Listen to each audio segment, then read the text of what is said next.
শহরের কোলাহল থেকে দূরে পাহাড়ের কোল ঘেঁষে দাঁড়িয়ে থাকা পুরনো বাংলাটা আজ যেন একটু বেশি নিস্তব্ধ। বৃষ্টির ঝাপটায় জানালা কাজ করে থর থর করে কাঁপছে। মেঘের গর্জনে মাঝে মাঝে কেঁপে উঠছে আরিশা।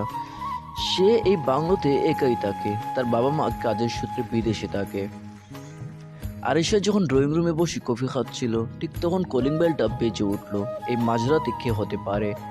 বয়ে বয়ে দরজাটা খুলতেই দেখলো বৃষ্টির জলে ভেজা এক যুবক দাঁড়িয়ে আছে। তার পরনে কালো জ্যাকেট, চোখের দৃষ্টিতে এক অদ্ভুত গভীরতা আর বিষণ্ণতা। আমি কি একটু আশ্রয় পেতে পারি? আমার গাড়িটা না মাঝ রাস্তায় নষ্ট হয়ে গেছে। যুবকটির কণ্ঠস্বর গভীর, কিন্তু তাতে এক ধরনের আভিজাত্য আছে। আরিশা একটু হতভম্বই করছিল। অপরিচিত কাউকে গড়ে ঢুকানো কি ঠিক হবে? কিন্তু বাইরে আবহাওয়া আর লোকটার অসহায় চেহারা দেখে সে আর না বলতে পারল না। আসুন, ভেতরে আসুন। যুবকটা ভিতরে এসে সোফায় বসলো। আরিশা খেয়াল করলো তার শরীর থেকে বৃষ্টির জলের সাথে মিশে এক ধরনের নাম না জানা বনফুলের সুগন্ধ আসছে। আপনার নাম? আরিশা প্রশ্ন করলো। আরব। যুবকটা ছোটো করে উত্তর দিল। তার দৃষ্টি তখন আরিশার পিছনের দেয়ালে একটা পুরনো ছবির দিকে, যে ছবিটা আরিশা নিজে কখনো ভালো করে দেখেনি। আরব হঠাৎ করেই বলে উঠল, এই ছবিটা আপনার দাদুর আমলের, তাই না? এটা এখানে থাকার কথা ছিল না। আরিশা অবাক হলো, এই লোকটা কিভাবে জানলো এটা কার আমলের ছবি? আর তার কথার মধ্যে এই রহস্যময় কিসের? এক অজানা বই আরিশার মনে দানা বাঁধতে শুরু করলো। কিন্তু একই সাথে আরবের শান্ত ব্যক্তিত্ব তাকে এক অদ্ভুত আকর্ষণে বেঁধে ফেলছিল। আরবের কথা শুনে আরিশার কপাল বাজ পড়লো। সে ধীরে পায়ে ছবিটার সামনে গিয়ে দাঁড়ালো। ধূসর রঙের একটা ঝাপসা তৈলচিত্র, যেখানে একজোড়া মানুষের ছায়া দেখা যাচ্ছে। আপনি এই ছবি সম্পর্কে এত কিছু জানলেন কি করে? আরিশা তীক্ষ্ণ চোখে তাকালো। আরব হালকা হাসলো। সে হাসিতে কোনো প্রাণ ছিল না।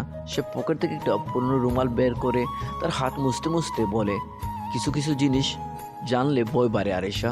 এই ছবিটা যতটা শান্ত দেখায়, আসলে ততটা শান্ত নয়। আরিশার নাম সে আগে বলেনি, তবু আরব তার নাম জানে। আরিশার বুকের ভেতরটা দগ করে উঠল। সে কিছু বলতে যাবে, ঠিক তখন হঠাৎ করে পুরো বাড়িটার বিদ্যুৎ চলে গেল। কুটকুটে অন্ধকার, শুধু বৃষ্টির শব্দ আর আরবের নিঃশ্বাসের শব্দ পাওয়া যাচ্ছে। ভয় পাবেন না। আরবের কণ্ঠ একদম কানের কাছে মনে হলো। আমি আপনার কোনো ক্ষতি করতে আসিনি, বরং আমি আপনাকে একটা জিনিস খুঁজতে সাহায্য করতে এসেছি। আরিশা কাপা হাতে ফোনের ফ্ল্যাশ জ্বালালো। দেখলো আরব তার থেকে মাত্র কয়েক ইঞ্চি দূরে দাঁড়িয়ে আছে। তার চোখের মণিগুলো যেন অন্ধকারে জল জল করছে। কি জিনিস? আরিশা টুকগিলে জিজ্ঞেস করলো। একটা ডায়েরি, যা আপনার ঠাকুরদা এই বাড়ির কোনো এক গোপন জায়গায় লুকিয়ে রেখেছিলেন। ওটা না পাওয়া পর্যন্ত আপনার বিপদ কাটবে না।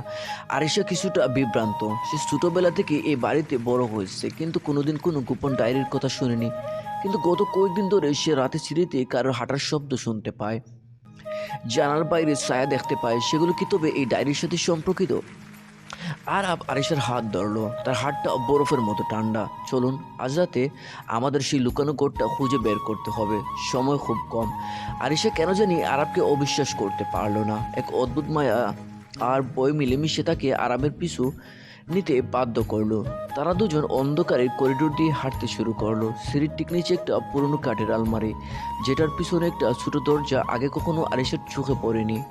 বন্ধ দরজা ওপারে আলমারির পেছনে সেই গোপন দরজার জং ধরা। আরব তার শক্তিশালী হাত দিয়ে এক ঝটকায় দরজাটা খুলতেই ব্যবসা দুলোর গন্ধে আরিশার দম বন্ধ হয়ে মতো উপক্রম হলো। ফোনের ফ্ল্যাশ ফেলতেই দেখা গেল ভেতরে একটা সরু সিঁড়ি নিচের দিকে নেমে গেছে। নিচে নামতে হবে। আরবের কণ্ঠস্বর এখন অনেক বেশি গম্ভীর। আরিশা কিছুটা ইতস্তত করে বলে, কিন্তু আরব, এই নিচে কি আছে? আমি কি জানি না? আমার খুব ভয় করছে। আরব এবার আরিশার দিকে ফিরল। অন্ধকারে তার চোখ দুটো মায়াবী দেখাচ্ছিল। সে আরিশার কাঁধে হাত রেখে খুব নিচু সুরেই বলে, ভয় মানুষের সবচেয়ে বড় শত্রু আরিশা। তবে মনে রাখবেন, আজ রাতে আপনার বইয়ের চেয়ে বড় সঙ্গী আমি। আমার উপর ভরসা রাখুন। সিঁড়ি দিয়ে নিচে নামার পর তারা একটা ছোট করে পৌঁছালো। সেখানে কেবল একটা টেবিল আর একটা কাঠের বাক্স রাখা। ধুলোর আস্তরণ জমে আছে সবখানে। আরব বাক্সটা খুলে বের করে আনলো সেই চামড়ার মোড়ানো একটা পুরনো ডায়েরি। ডায়েরিটার উপর বড় বড় করে লেখা, মহিষাপুরের রহস্য। আপনার গ্রামের নাম মহিষাপুর দেখে আরিশা চমকে উঠল। তার ঠাকুরদা কেন এই গ্রামের নাম ডায়েরিতে লিখেছেন? আরব ডায়েরির পাতা উল্টাতে শুরু করলো। হঠাৎ একটা জায়গায় এসে এসে থেমে গেল। সেখানে একটা স্কেচ করা আছে, ঠিক আরিশার মতো দেখতে একটা মেয়ের ছবি। আর তার পাশে দাঁড়িয়ে আছে এক যুবক যার চেহারা হুবহু আরামের মতো, কিন্তু স্কেচটা অন্তত 50 বছর পুরনো। আরিশার হাত থেকে ফোনটা পড়ে যেতে ধরলো। এটা কিভাবে সম্ভব? আপনি আপনি কি সেই মানুষটা? আরাব কোনো উত্তর দিল না। হঠাৎ ওপরতলার দিয়ে কারো বর্জুতার শব্দ পাওয়া গেল। কেউ একজন দ্রুত পায়ে ড্রয়িং রুমের দিকে এগিয়ে আসছে। আরিশার বুক দরফর করতে লাগলো। ওরা ওরা এসে গেছে। আরাব ফিসফিস করে বলে, এই ডায়েরিটা লুকিয়ে ফেলুন, আমাদের এখান থেকে বেরোতে হবে, কিন্তু প্রধান দরজা দিয়ে নয়। আরিশা কাঁপা কাঁপা গলায় জিজ্ঞেস করলো, ওরা কারা?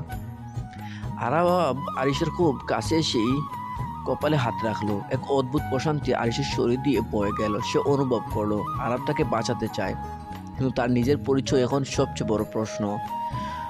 উপরতলার বাড়ি বর্জিতর শব্দটা ক্রমে সিঁড়ির দিকে এগিয়ে আসছে। আরিশার নিঃশ্বাস বন্ধ হওয়া যাওয়ার উপক্রম। আরাব খুব দ্রুত আরিশাকে টেনে দেয়ালের এক কোণে নিয়ে গেল। ঠিক তখন গোপন ঘরের দরজার কাছে একটা কালো ছায়া এসে দাঁড়ালো। ওখানে কেউ নেই বস, শুধু ধুলোবালি। অপর থেকে কেউ একজন কক্রোশ গলায় চিৎকার করে বলছিল। নিচে দাঁড়িয়ে থাকা ছায়াটা কিছুক্ষণ স্থির হয়ে রইল, তারপর ধীরে ধীরে সরে গেল। আরিশা অনুভব করলো আরবের শরীর থেকে এক ধরনের নীলচে আভা বের হচ্ছে, যা তাদের দুজনকে অন্ধকারে আড়াল করে রেখেছে। এটা কি কোনো জাদু নাকি অন্য কিছু? বিপদ কিছুটা কাটতে আরিশা ডায়েরিটার হাতে নিল। কাপা হাতে পাতা উল্টাতেই তার চোখটা আটকে গেল একটা পাতায়। মহিষাপুরে সেই অভিশাপের রাত। ডায়েরিতে লেখা আছে, 1975 সাল, মহিষাপুর গ্রামে এক জমিদার বাড়িতে এক অগ্নিকাণ্ড ঘটে। সেই আগুনে এক যুবক তার ভালোবাসাকে বাঁচাতে গিয়ে নিখোঁজ হয়। লোকে বলে সে মারা গেছে, কিন্তু সত্যটা হলো সে সময়ের সাথে আটকে গেছে। সে ফিরে আসবে যখন সে একই বংশের কোনো মেয়ে আবার বিপদে পড়বে। আরিশা আর্তনাদ করে উঠল, আরাব, আপনি কি সেই যুবক? কিন্তু এটা কিভাবে সম্ভব? আপনার বয়স তো বড় জোর 25 বা 26। আরাব জানালা বাইরে বৃষ্টির দিকে তাকিয়ে দীর্ঘশ্বাস ফেলে। সময় সবার জন্য সমানভাবে চলে না আরিশা। আমি মহিষাপুরের সেই ছেলে যে নিজের ভালোবাসার কথা দিয়েছিল সে তাকে রক্ষা করবে। আজ আপনি সেই ভালোবাসার উত্তরাধিকারী। হঠাৎ বাইরে আকাশ চিরে এক বিশাল বিদ্যুৎ চমকালো। সেই আলোতে আরিশা দেখলো আরবের ছায়াটা মেঝেতে পড়ছে না। তার মানে কি আরব কোনো আত্মা? আরিশার মনে বইয়ের চেয়ে বেশি মায়া জাগলো। সে জিজ্ঞেস করলো, তাহলে ওপরতলায় যারা এসেছে তারা কারা? তারা আপনার বাবার শত্রু নয়, তারাই ডায়েরির শত্রু। আরব উত্তর দিল, তারা চায় মহিষাপুরের সেই লুকোনো সম্পদ খুঁজে বের করতে। তার চাবিকাঠি আপনার এই বাংলোতে লুকিয়ে আছে। আমাদের এখন মহিষাপুরের দিকে রওনা হতে হবে। আরিশা বুঝতে পারলো তার সাধারণ জীবনটা আজ থেকে শেষ। এক অজানা মায়া আর এক প্রাচীন রহস্যের টানে তাকে এখন যেতে হবে তার শেকড়ের কাছে।